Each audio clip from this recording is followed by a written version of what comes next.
Virgo के लिए Saturn की ट्रांजिट सेवंथ हाउस में एज सच ये ट्रांजिट ये शो कराती है कि अगर आपके शादी ब्याह के मामलात बन रहे हैं तो आप उनके अंदर कह सकते हैं थोड़े से चैलेंजेस एक्सपेक्ट करें, थोड़े डिलेज आ सकते हैं।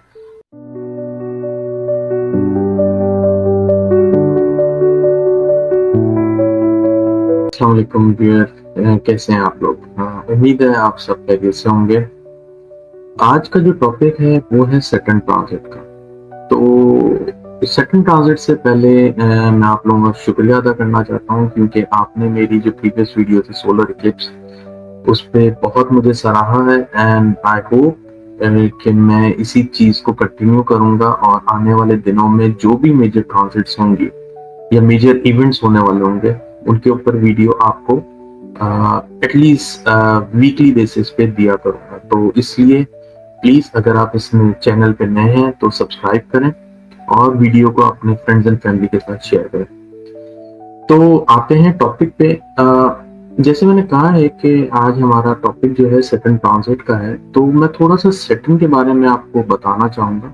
उसके बाद फिर मैं हर ज़ोडिएक साइन पे क्या असर पड़ेगा सैटर्न ट्रांजिट का उसके बारे में डिस्कस करूंगा। लेकिन इन सब चीजों से पहले मैं आपको एक बात बताना चाहता हूँ, जो सैटर्न है वो मेहनत का कारक है, मतलब वो आपसे मेहनत करवाता है। अगर आप मेहनत से भागते हैं तो ये चाहे आपके फर्स्ट हाउस में ट्रांजिट हो रही हो या आपके 11th हाउस में ट्रांजिट हो रही हो, ये आपको बहुत तंग करेगा। तो इसलिए सबसे पहले आपको ये प्रिपेयर होना चाहिए कि आप इस ट्रांजिट से पहले अपने आप के ऊपर गौर करें, क्या आप मेहनत करते हैं या आप कोई ऐसा काम तो नहीं करते या शॉर्टकट तो नहीं अपनाते जिससे आपको आने वाले दिनों में मुश्किल का सामना करना पड़े। एक बात और है, ये ट्रांजिट या आने वाले दिनों में जितनी भी ट्रांजिट होने वाली है ये तब एप्लीकेबल होंगी जब इनकी दशा या ये ट्रांजिट आपके कोई सेंसिटिव हॉरोस्कोप के पॉइंट से ट्रांजिट कर रहा हो, तब ये एप्लीकेबल है। वरना ये एक रेगुलर ट्रांजिट ही कहलाती है। इससे कोई ऐसा खुदा ना खास्ता कयामत नहीं आने वाली जो लोग डराते हैं और लोग बोलते हैं कि बस अब तो सब खत्म होने वाला है। तो चलते हैं टॉपिक की तरफ। जो पुराने इवेंट्स हुए थे सैटर्न की ट्रांजिट में पाइसेस के वक्त 1930s में हुआ था, फिर 60s में हुआ, फिर 1990 में हुआ।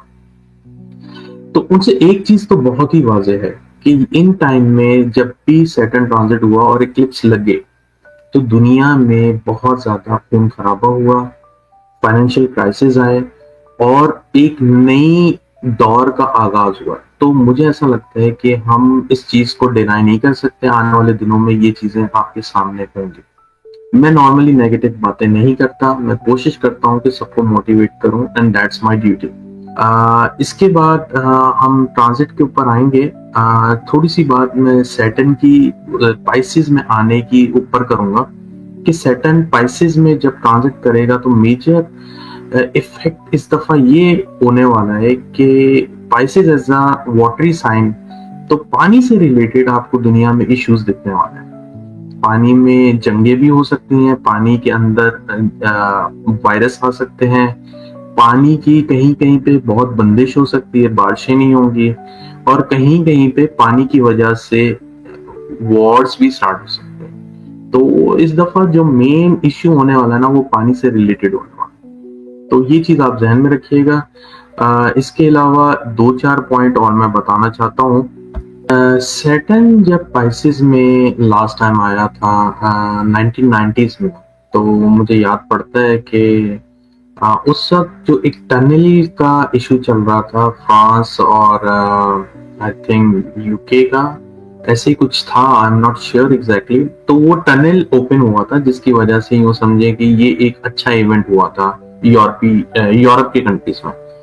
लेकिन इसके अलावा बॉस्निया वगैरह में बहुत कत्लेआम हुआ था और अगर मैं गलत नहीं हूं तो मुझे याद पड़ता है कि मैक्सिको में फाइनेंशियल क्राइसिस आए थे। तो ये थी 94 96 की मेजर इवेंट। इसके अलावा 1960 की अगर मैं बात करूं तो वियतनाम के अंदर जो है एक बहुत बड़ी जंग शुरू हुई थी जिसमें हजारों लोगों को मार दिया गया था, कत्ले गारत हुई थी। और इसके अलावा अमेरिका के अंदर भी लोगों ने जो है इक्वलिटी की बात करना शुरू कर दी थी। और मेरे ख्याल से अगर आप बैक और जाएं तो 1930s में जब ये इक्लिप्स के साथ पाइसेस में जब ये सैटर्न ट्रांजिट किया था, तो हिटलर बहुत स्ट्रांग हो गया था। तो ये कुछ मेजर इवेंट्स हुए हैं सैटर्न ट्रांजिट के पाइसेस में। तो मुझे ऐसे ही लगता है कि आने वाले दिनों में डेफिनेटली ऐसे ही कुछ हालात बनने वाले हैं। तो ये कोई सरप्राइजिंग फैक्ट नहीं होगा कि अगर दुनिया में एक और तरह का कोरोना के बाद तब्दीली आई है तो इसी तरह से रिलेटेड कोई और नई तब्दीली आ जाए।